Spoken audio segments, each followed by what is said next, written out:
Welcome to another movie plot and enjoy the memories. It begins on Thursday the 12th with a family gathering to hear somebody's last will and testament. The deceased leaves his sister Lucille 3,000 overdue library books and some blown raspberries, so the rest dread what's coming their way. Favorite nephew John receives an estate in Erie, Pennsylvania, which makes his wife Mary happy because they have 2 kids and I think they're homeless. The home built upon it is said to be cursed, however before he has a chance to give any information the attorney is strangled to death by an unseen force. Arriving on Elm Street, the kids are happy with the place until being told it's the rundown building on the other side of the street, and now they're disappointed. It looks like it should be condemned but is called a fixer-upper by a realtor named Marge, who they pass on their way inside. She was nearly about to close a deal with a couple of vampires who are only mildly inconvenienced by daylight and want the derelict location. Waldemar drove here last night in his Bugatti all the way from Transylvania but had to wait until morning because Marge isn't nocturnal. His much more dressed-down wife Yolanda asks subtle questions to not give their secret away, like can the basement be full of dirt shipped over from the old country. Meanwhile, the family's dog Rover refuses to enter the house where light switches spark candles, but at least it comes with one of those giant hoop key sets. Debbie is a 20-year-old playing a 16-year-old who dresses like a 10-year-old and screams at everything. While Billy is a 10-year-old playing a 12-year-old but is going on 30 as he just repaired the fuse box. Paintings in this place have a serious case of the Mona Lisa effect, and the television plays The Twilight Zone on repeat, but that might be because their electrician doesn't get paid.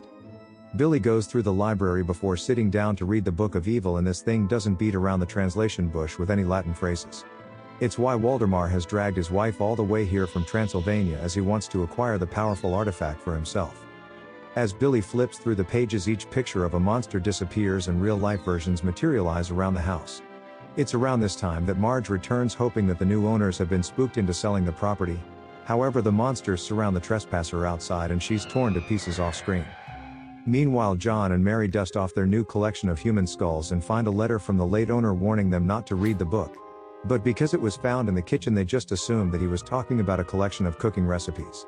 They feed the rodent in the fridge, then go to bed, but are kept up all night by a vampire bat knocking at the window.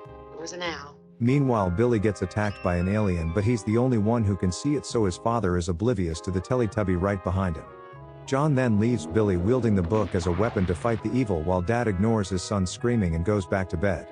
During this time, Mary was turned into a vampire by Waldemar, but her husband is none the wiser and now has an undead creature of the night for a wife. She now just lies there looking like a corpse and covers her side of the bed in dirt, but claims it was simply from spilling the flower pot. When Mary tries to bite John on the neck, the doorbell rings, so he just pulls away and walks off, so she doesn't seem to possess super strength. Neither does Waldemar, for that matter, who spends all night watching from his car outside as Billy manages to defeat the alien with the book. He knocks it out a window and the monster dies, but the vampire is devastated because this means that somebody has read the book. On the morning of Friday the 13th, the family find the place cleaned, and we learn later by the glove in the sink that it was done by a monster. John goes shopping with Mary, who struggles with the sunlight and passes their police officer neighbor Ernie, returning home because he forgot his badge.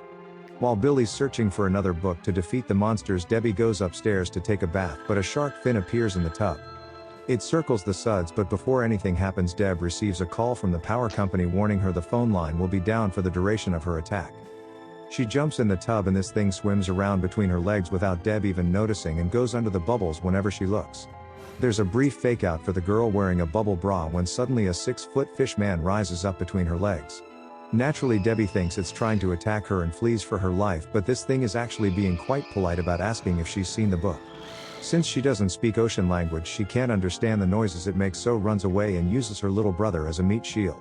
The gill man appears like he's trying to kill Debbie, but he could also just be trying to help her up when she trips over the rug. Her screams alert the passing Ernie, who blows open the front door and is lucky she wasn't just watching a scary movie. It doesn't look good even if the creature was just trying to help Debbie up, so the officer shoots him directly in his fish head. Now it's just self-defense at this point, as Gilly wrestles with the officer for a bit before strangling him to death. Debbie passes out as the officer is dragged away, so Billy plonks her in the bath and acts like nothing happened when the parents return.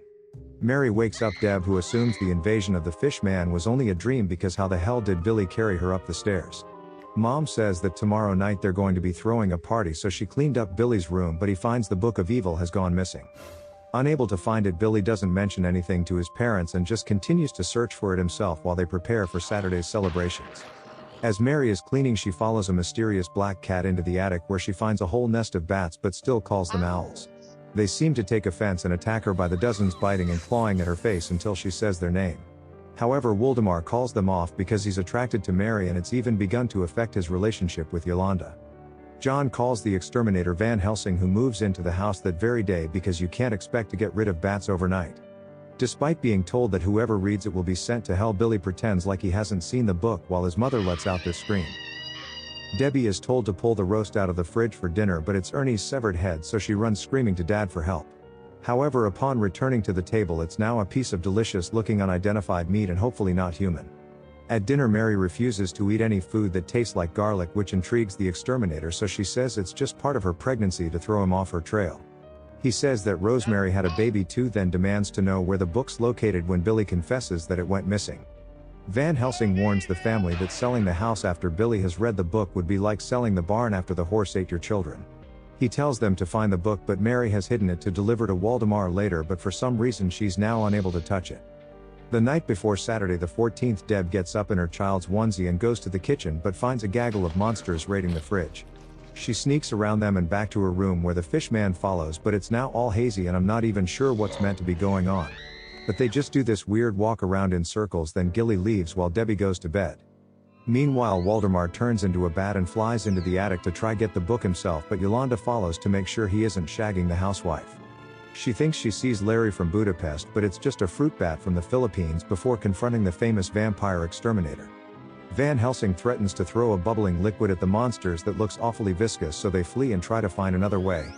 But the drink turns out to merely be a cocktail that the wily man whipped up and contains zero holy water. Billy tries to flee, but a storm now prevents anyone who enters the house from leaving until midnight tomorrow. On Saturday the 14th, a 30-year-old delivery boy arrives with snacks for the party, but upon entering he now can't escape. The man just creeps on Debbie the whole time he's here and gets bullied by a Venus flytrap, so Van Helsing lights a candle that shuts the little plant up. He makes the family go through with the party because he says it'll bring more positive energy into the house, then paints on the wall 666, or at least tries. When Aunt Lucille arrives with the rest of the family, they complain about everything, but I guess this one has an excuse because of the overdue books. She's also immediately killed when trying to hang up her coat in the closet, and one of the other ones strangles her. Upon noticing Billy has gone missing, the whole family split up to find him, and Deb must put up with this man following her.